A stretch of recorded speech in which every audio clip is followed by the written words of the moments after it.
And Joe, what are some of the challenges of Colts in their running game? They have two really good backs. They're doing a nice job. I think they put together their game plan in a good way. I mean, there's multiple formations, how they get the different run plays. You really have to be disciplined with your eyes and your gaps. What about the quarterback? He's a guy that this team has had some success against, and yet he's also a troublesome player. Yeah, now I know that we've played against him here before in the past, but this is a different team.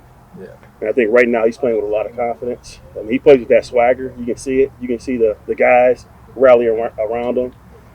He has the ability to create plays with his feet or extend plays with his feet. He's doing a nice job.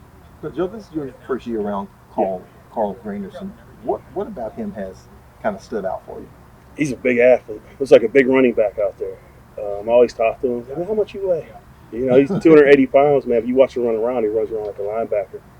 And he's a pleasure to be around because he comes in the building and he's always happy, makes you feel good. And then when he gets on the field, he's always playing like it's game day.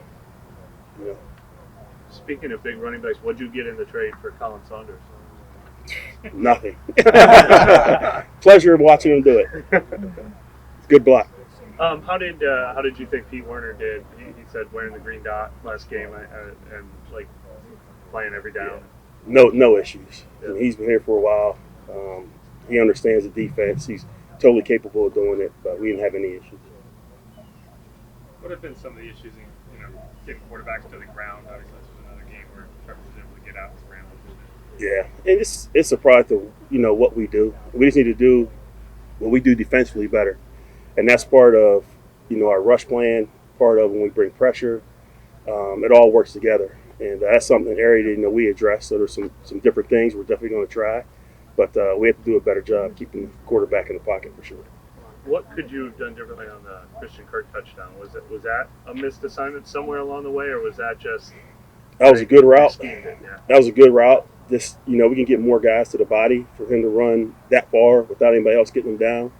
But they caught us in a good coverage. He ran a good route, so good play by them. But I feel like we could definitely play it better. It seemed like they were getting the ball out really quickly. I think under 3 seconds basically.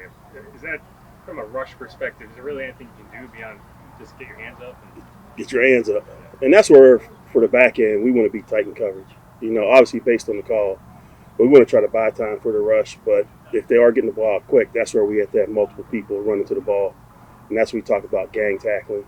This can't be one guy. Joe, you said the first PI penalty was on you earlier this year. Paulson's had a few of them, though. I mean, are they all? Few too Did many. you get the green light on all of them? Or No, obviously not. When I talk to those guys, I want them to be aggressive in coverage because that's what we are. We want to get up. We want to stay on the body. We want to make it difficult for the quarterback to throw the ball in there or question if he can throw the ball in there. With that, you're going to have some penalties. But the obvious ones where you're pulling and you're grabbing, those are the ones we have to eliminate. But I don't want those guys to be less aggressive or to be cautious. Play your technique and just be a little cleaner at the top of routes. And on the flip side, you didn't shadow Calvin Ridley in this game. Is that a sign of the trust Paulson's earned on that side of the field, that he's playing at a high enough level that – I feel like we have a good group of corners, and for me, we can go left and right every game. That's a decision that we make, but we felt good about our matchups and what we were doing, so that's how we played it. It's luxury of having a guy like Paulson and Marshawn on the opposite when you're going against big physical guys like Amon-Ra St. Brown and Michael Pittman who can also create after the catch. Yeah, no, it's good. I mean, you obviously want to have DBs that have length, that are physical players, and we have the luxury of having a couple of them. Alontae could do that as well. But it's a little bit easier because you're not as concerned about the one-on-one matchups, and things you need to do to try to create double team.